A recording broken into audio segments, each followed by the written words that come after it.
soul travelers.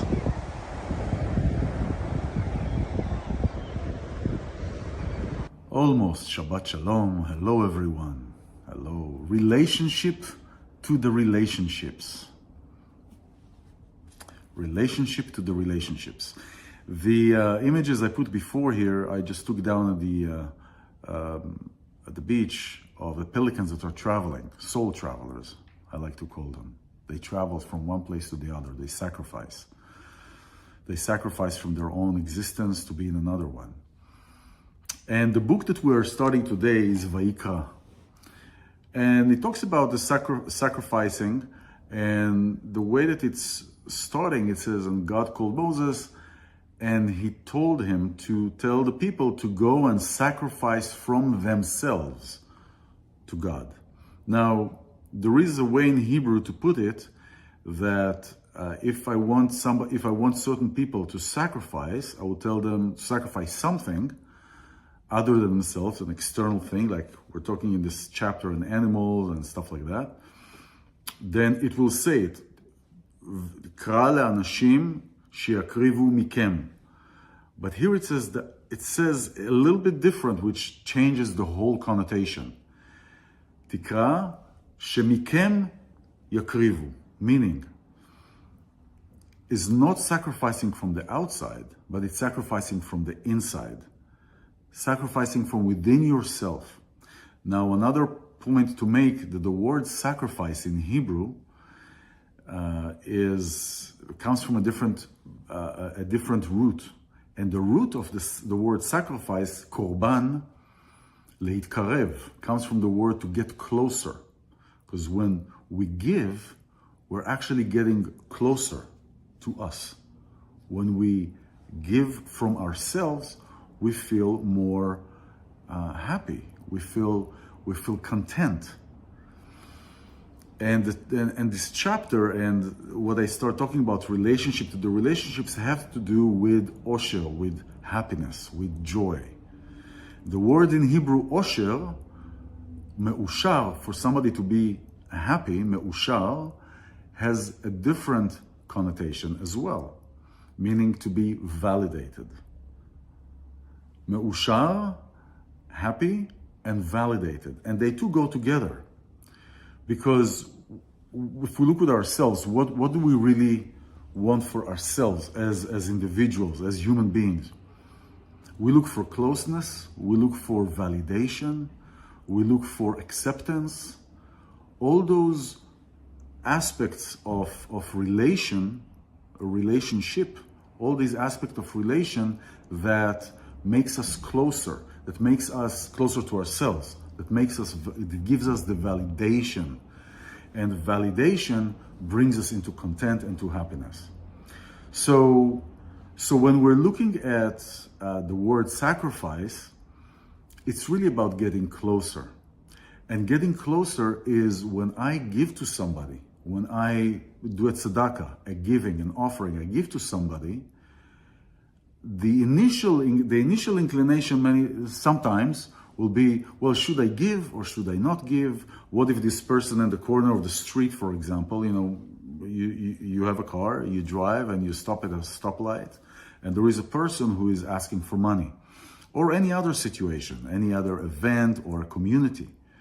And sometimes we have this contemplation, well, if I give money to this guy, is he going to use it for this? Is he going to use it for that? The point is, it doesn't matter. It is not about what the other person will do. It's about what I will do. It's about my choice to give. And when I release myself from that contemplation on the outside, on the external force, but focus on my internal intention, then when I do the action of giving, what is the feeling that you feel after that? You feel good, you feel content, because you helped somebody. Whatever they do with this, it doesn't matter. Whether it's food, whether it is money, or when you give.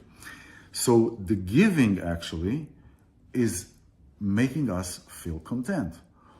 If we look at it from a spiritual way, when we give, when we sacrifice, when we give an offering to somebody, spiritually it feels validated. It feels validated by the Creator, by God, by that soul aspect. It gives us the validation that we did a good thing. We did something good for somebody else. And when we are looking at this in a whole, if we are as a community or a group of people, they do something, it's more intensified, because when we are in connection with one another and we're doing things as a group, our power is greater. Think about the world today. If we come together and choose, we want to do good for the other person, the world will look completely different. Completely different. So what is the relationship to the relationships? Okay, so we have a relationship between one another. There is a relationship. It's not enough just to have a relationship, because in the relationships, many times we get triggered. We are involved with another person, so there are the other person quirks that triggers us. At this point, it's not about the relationship between me and the other person. It's about the relationship that I have to that relationship. So there is the relationship that I have to the other person, and then there is me. There is us, and then there is me. So what is my relation to that relationship? There is a space in between. That space, I call it a relational field.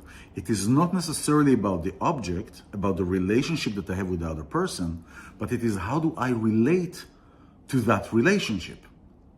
And that relation stems many times from our past, from our traumas, not from the events that happened in the trauma, but how I responded to the trauma and how I wrote my story based on that event that happened. So my relation to this relationship is what makes all the difference. It was made all the difference. So if we take it back to when I give to the other person, it is what is my relationship to the act of giving. If my relationship to the act of giving is positive and released from any past events, experiences, maybe one time you gave something to somebody and you realize that it was all a fake. It doesn't matter. You've done what you did, and what you've done was good. So how are you drawing that connection between you, between me, between I, to the relationship? And it is important to look at how I respond to this relationship based on where I come from. Because this is really what it is about, our relationships, but our relation to the relationship. And we can take it in any situation, in work environment, personal environments, personal relationships. How do I relate to this? So if you take yourself and you have a situation where you recognize that you are repeating a pattern, let's say of disconnect, you disconnect from a relationship, or you connect to a relationship based on likes, based on what the other person has to offer you. Where is this coming from? Is this a healthy connection? Is this a healthy field? Is this a healthy place where you're connecting to that person? So is that stemming from a trauma, from a past response to a trauma? Is that coming from a place of wanting to grow? And wanting to grow means, I recognize where I come from and I want to make something different. I want to rewrite the stories. And many times, actually all the time, the most difficult person to be with is actually the best teacher, because they will push all the triggers within you, all the triggers, the abandonment, the desires, the wanting, the not wanting, they push all of that. And my response, your response to these triggers stem out of the responses that I had to my traumas. So it is very, on the surface, it looks very, I connect to the person, I don't connect to the person. But everything has a deeper meaning, a spiritual meaning. And it's the purpose of how your soul is integrated with this. It is not, we pray or we wish, or we try and manifest something different in our life when we want something. We are trying to manifest something external that will happen in our life. Rather than recognizing that God gave us these journeys, that our soul contract chose this journey, and we received the tools to adapt ourselves to learn from this journey. It's different. So instead of asking for something external to validate us, is looking inside and looking, saying, oh, I have the tools. I have all the tools to handle the current situation. And that relationship, my relationship to that event, to that concept, helps a lot in the relationship between me and another person. So back to the portion Vayikra, the sacrifices that God is asking, it's not about the lamb or this meat or that. He says, I want something from you. I want you to sacrifice from yourself, so you will learn the feeling of joy. So you'll understand and experience the feeling of happiness. Happy Shabbat. I'll see you soon.